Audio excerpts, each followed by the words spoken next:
स्वागत है आप सभी का इस चैनल के एक और नए वीडियो में, जहां आज हम पढ़ेंगे कैलाश मंजू बिश्नोई द्वारा लिखित पुस्तक कलेक्टर साहिबा का पार्ट 8 इंटरव्यू। मैं कुछ दिनों से ऑब्जर्व कर रहा था कि जब तक मैं लाइब्रेरी में पढ़ता था तब तक वह पढ़ती थी। मैं व्हाट्सएप और टेलीग्राम में डीपी चेंज करता तो उसी दिन वह भी डीपी चेंज कर देती। हाँ, वह अक्सर अपनी डीपी नहीं लगाती थी। मैं पिछले कुछ दिनों से यह भी गौर कर रहा था कि सजना संवरना उसे अब अच्छा लगने लगा था। वह देर रात तक पढ़ने की आदी थी और मैं इसके ठीक विपरीत जल्दी सोने का। अब उन्होंने भी अपनी आदत जल्दी सोने की बना ली थी। मुझे ऐसा प्रतीत हुआ कि वह मुझे चाहने लगी थी। मैं तो पहले से ही जी जान से उन्हें चाहता था।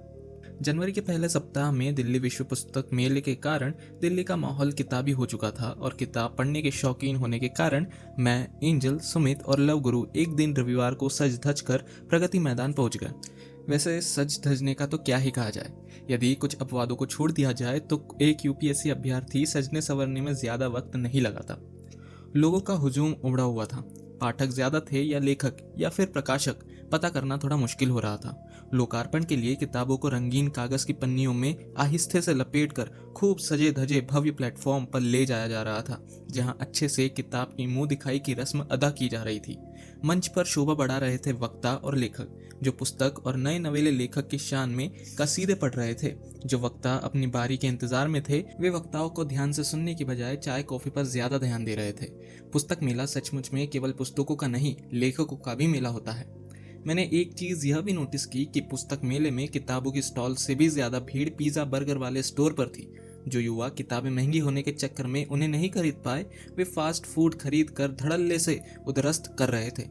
बुक स्टॉल वाले अपने काम में व्यस्त थे। वे जो पुस्तकें लोकार्पित हो गई थी उनका लोकार्पण कर रहे थे। मैंने दिल्ली दरबार उपन्यास खरीदा और एंजल के साथ प्रगति मैदान के बुक स्टॉल पर घूमने लगा। हम प्रभात पब्लिकेशन, पेंगुइन, हिंद युग्म जैसे प्रकाशनों के बुक स्टॉल पर जाकर किताबों के कुछ पन्ने पलटते और फिर चल देते। बुक स्टॉल वाले भी सोच रहे थे कि यह लोग बुक खरीदने आए हैं या केवल पन्ने पलटने।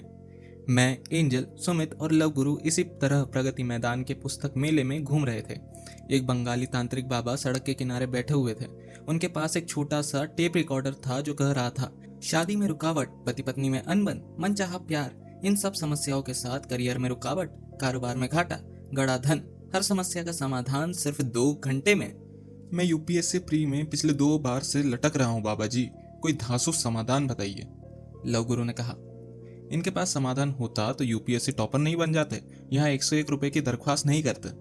मैंने लव गुरु को समझाते हुए कहा। तभी तांत्रिक बाबा बीच में ही बोल उठे, अगर काम नहीं हुआ तो फीस वापस। बाबा जी, आईएएस की परीक्षा 2-3 महीने बाद में है, अब सॉल्यूशन कैसे हो जाएगा? मैंने थोड़ा मजाकिया अंदाज में कहा।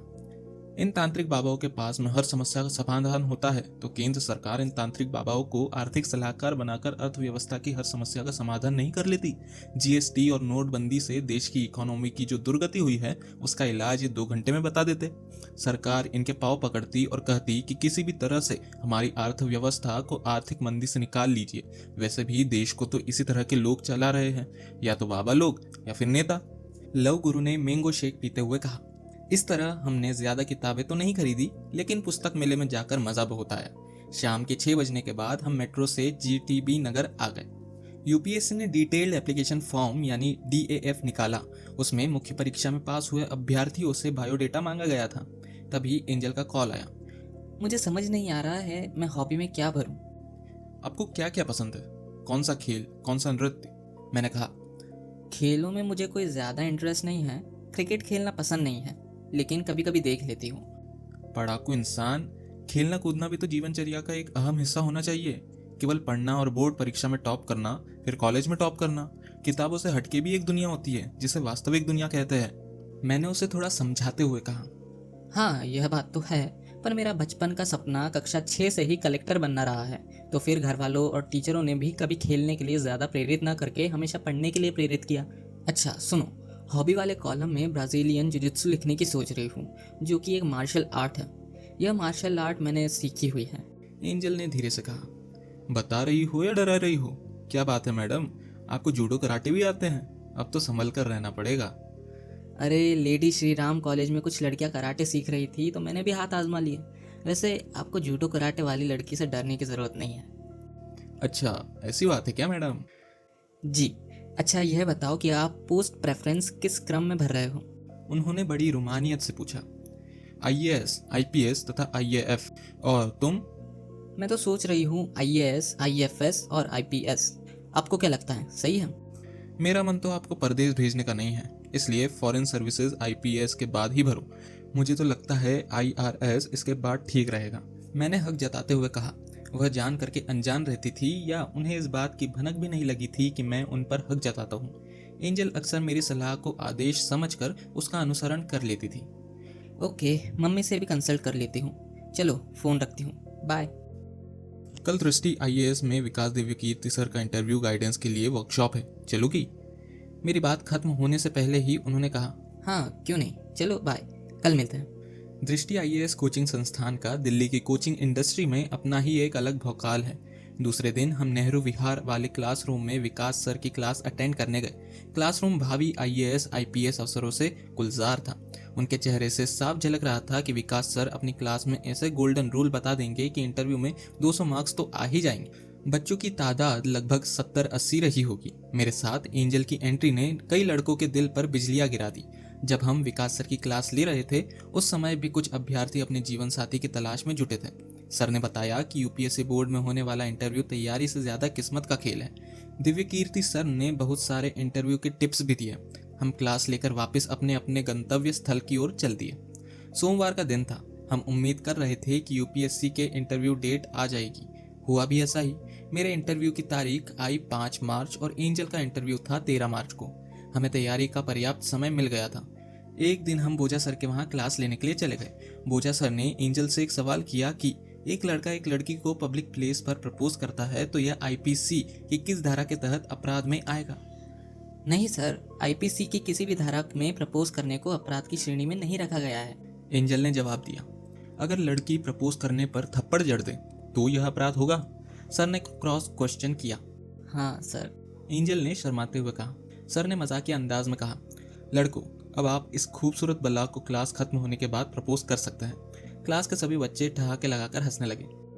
गांव तथा छोटे शहर का कोई लड़का न केवल बड़े से बड़ा सपना देख सकता है बल्कि उसे साकार भी कर सकता है। हाँ, मेट्रो शहर में पले बड़े बच्चे की तुलना में उन्हें संघर्ष थोड़ा ज्यादा करना पड़ सकता है। कठिनाइयां उनके सपने को कठिन बनाने की कोशिश कर सकती है। समय सपने को सच बनाने में थोड़ा ज्यादा लग सकता है, लेकिन किसी बंदे में गजब का उत्साह हो तथा सपने में हौसला हो तो हौसले की उड़ान से मंजिल को पाया जा सकता है। अगर आपको कुछ लोग यह कहे कि यह काम तुम नहीं कर सकते तो उन्हें तुरंत जवाब न दे, लेकिन मेहनत इतनी कड़ी करना शुरू कर दे कि बड़े बड़े दिग्गजों की आप पर की गई भविष्यवाणी गलत सिद्ध हो जाए। लोग यह कहे कि आप आईएएस नहीं बन सकते तो उनके सामने आपका संक्षिप्त उत्तर होगा, बन के दिखाना। बोजा सर ने मोटिवेशनल स्पीच देते हुए कहा, मेरा ऐसा मानना है कि यदि आप सिविल सेवा में सफलता पाना चाहते हो तो धीरज को अपना घनिष्ठ मित्र, अनुभव को अपना परामर्शदाता, अनुशासन को बड़ा भाई, आशा को अपनी गर्लफ्रेंड बना लो। एक बात और, पढ़ाई और चिंतित मन को अभिभावक बना लो ताकि सफलता पाने में ज्यादा सहूलियत हो सके। अच्छी आदतों के देवता बन जाइए। हर रोज गुणवत्ता युक्त 8 से 10 घंटा पढ़ाई कीजिए ही कीजिए और बाकी ऊपर वाले के जिम्मे छोड़ दीजिए। उस दिन बोझा सर का लेक्चर, इंटरव्यू क्लास कम और मोटिवेशनल सेशन ज़्यादा लग रहा था। हमने 3 घंटे तक ज्यो त्यों करके बोझा सर का बोझ झेला। फिर जब क्लास खत्म हो गई तो हम सभी बच्चों ने राहत की सांस ली। वे दिन भी आ गए जब मेरा और एंजल का बारी बारी से इंटरव्यू हो गया। न तो मैं न ही एंजल इंटरव्यू से संतुष्ट थी। फाइनल लिस्ट में मैं 11 नंबर से रह गया और वह 8 नंबर से। सबसे खराब बात यह थी कि जीएस के हर पेपर में एंजल को 5 नंबर की पेनल्टी लगी और इस तरह लगभग 20 नंबर यूपीएससी द्वारा मुख्य परीक्षा में पेनल्टी के रूप में काट लिए गए। जब फाइनल लिस्ट में मेरा नाम नहीं आया तो मैं 2-3 दिन तक खाना नहीं खा पा रहा था और न ही मेरा किसी से बात करने का मन कर रहा था। एंजल का भी यही हाल था। अभी आप पढ़ रहे थे कैलाश मंजू बिश्नोई द्वारा लिखित पुस्तक कलेक्टर साहिबा का पार्ट 8।